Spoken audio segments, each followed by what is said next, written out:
दिसंबर को गौतम अडानी का शेयर था 4,000 रुपये और आज फरवरी के शुरू में की वैल्यू हो गई 1,500 रुपये। ये इतना जल्दी 1 रुपये अगर शेयर बढ़ जाए ना या कम हो जाए तो इन्वेस्टर को अच्छा खासा फायदा होता है।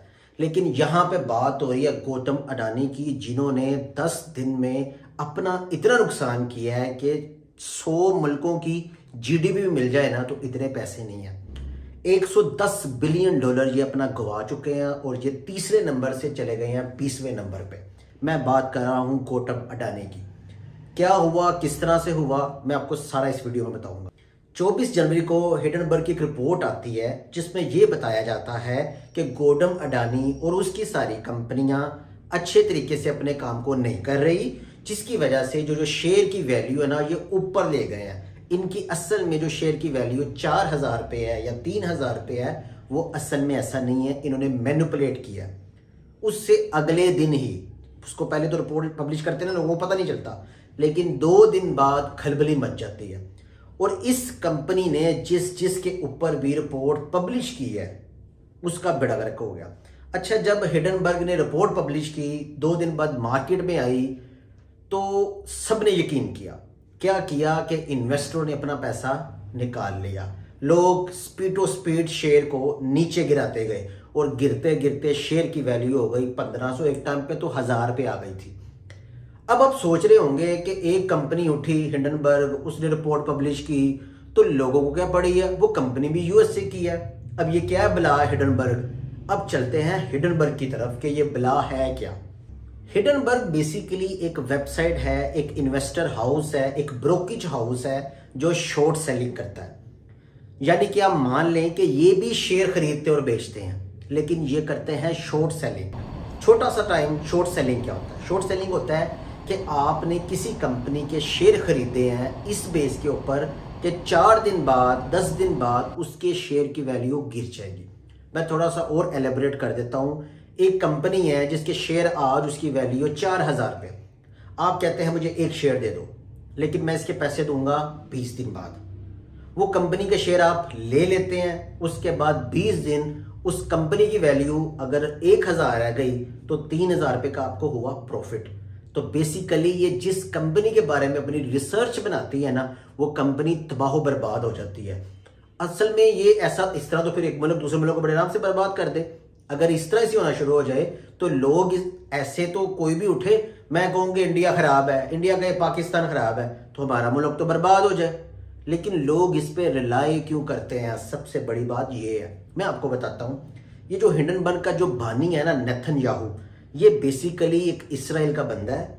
ये एम्बुलेंस का ड्राइवर था, फिर ये यूएसए में आया। इसने 2017 में एक कंपनी बनाई जिसका नाम लगा हिंडनबर्ग। हिंडनबर्ग वो जो उड़न छतरी होती, इन्होंने क्या किया, कंपनी इस वजह से बनाई और ये बताया कि हम बताएंगे कि ये जो मार्केट में जिस बंदे का शेयर है इसकी वैल्यू ठीक भी है कि नहीं। कंपनी की ये है एक हकीकत। हिंडनबर्ग यूएसए की कंपनी है, जो इसका बानी है वो एक इसराइल है। अगर आप इनके ऑफिस में जाना चाहते हैं तो there is no office at all. इनकी वेबसाइट पे भी ऑफिस नहीं है, लेकिन ये लोगों को बैठे बैठे बेड़ा गर्क कर देते हैं। वो कैसे करते हैं, क्यों करते हैं, अब मैं आपके मुद्दे पे आता हूँ। एक कंपनी है गौतम अडानी, इस वक्त ये दुनिया का रिचेस्ट पर्सन है, एशिया का सबसे अमीर आदमी, जिसके नेटवर्थ की value 120 billion US dollar. 120 billion US dollar 140 मुल्कों की जीडीपी बनती है। समझ लें कि इसका 1% हिस्सा पाकिस्तान को मिल जाए तो आईएमएफ के आगे हाथ ना जोड़ते पड़े, इतनी ज्यादा वैल्यू। इसकी बेसिकली 7 लिस्टेड कंपनी है, ये आप देख सकते हैं। 7 लिस्टेड कंपनियां जो स्टॉक एक्सचेंज में रजिस्टर्ड है। लिस्टेड का मतलब रजिस्टर्ड है, लोग इनके शेयर खरीद सकते हैं, बेच सकते हैं। मसला ये आ जाता है कि अब हिडन ने अडानी को ऐसा क्या कहा जो दिनों में ही अडानी का बेड़ा गर्क हो गया। सबसे पहले ये मान लें कि जो गौतम अडानी है ना, वो फ्रंटमैन है नरेंद्र मोदी का। जो मोदी साहब हैं, जो प्राइम मिनिस्टर हैं, 2nd नंबर पे इंडिया के बने हैं, उनका ये फ्रंटमैन है। राहुल गांधी साहब शुरू से कहते जा रहे हैं, जो ओपोजिशन में है कांग्रेस के, कि ये बंदा इंडिया को सपोर्ट करता है मोदी को जीतने में और हजारों करोड़ रुपया खर्च कर देता है। सबको पता है, कोई मसला नहीं है, लेकिन कोई इनका बाल भी भीगा नहीं कर सकता। 88 क्वेश्चन रेस किए हैं हिडनबर्ग ने कि आप मुझे इन सवालों के जवाब दें। अब वो बंदा, पहले तो उसके शेयर की वैल्यू गिर गई, मार्केट का बेड़ा गर्क हो गया, पूरे न्यूज़ चैनल सारा कुछ, इसने एक न्यूज़ चैनल भी खरीदा हुआ है NDTV, उसका जो एक बहुत बड़ा एंकर है वो बेचारा रवेश साहब। अब इसने क्या किया कि जो तीसरा नंबर था उससे ये गिरता गिरता अब 20वें नंबर पे चला गया। ये उन 5-6 लोगों में शामिल हो गया जिन्होंने एक दिन में या 7 दिन में अपने सबसे ज्यादा पैसे गंवाए। इसके बाद क्या होता है कि वो ऐसे क्वेश्चन रेज करते हैं जो आप और मैं सुन के परेशान हो जाए। यानी कि आप समझ लें कि RBI, reserve bank of India, उसका जो इसके ऊपर इन्वेस्टमेंट है वो तकरीबन 7,000 करोड़ है। जो अडानी सिंह का कुल कर्जा है जो इसने इंडिया से लिया वो 80,000 करोड़ का है, और अगर आप इंटरनेशनल जोड़ ले तो वो 2,10,000 करोड़ का बनता है। अब मुझे बताएं, आप अगर कर्जा लेने जाते हैं तो आपको आसानी से तो नहीं मिलेगा, आपकी रेटिंग देखेंगे, आप सारी चीजें देखेंगे, उसके बाद ही आपको लोन मिलेगा। लेकिन अडानी साहब क्योंकि नरेंद्र मोदी साहब के खासम खास है इसलिए इनको मिल जाते हैं। LIC ने इसके ऊपर इन्वेस्टमेंट की हुई है, RBI ने, और बड़े बैंक हैं, इंटरनेशनल बैंक ने, सिटी बैंक ने, क्रेडिट स्विस ने, सब ने इसको पैसे दिए। अब जब उसकी वैल्यू कम हो गई है तो उसने तो गिरवी में शेयर खवाए हुए हैं, शेयर की वैल्यू तो गिर गई है। अब मुझे बताएं ये पैसे कैसे देगा। हिंडनबर्ग का कहना है कि ये 22 जो इनके टॉप एग्जेक्टिव हैं उनमें से 8 तो इसके भाई हैं, इसके साले हैं, इसके चाचे फुफे ताए दादा को उन्होंने बैठाया हुआ। जो इनके भाई हैं विनोद अडानी, वो एक फाइनेंशियल क्राइसिस में गुजरे हुए हैं, उन्होंने टैक्स चोरी की है। वो मॉरिशस में, मरोकश में जाके कंपनियां बनाते हैं जो शेल कंपनी होती हैं, जिनकी वेबसाइट कोई नहीं होती। जो ऑडिट करवाते हैं वो 23-24 साल के बंदे से ऑडिट करवाते हैं। जो ये अपना सारा निज़ाम चला रहे हैं ये सब फेक है।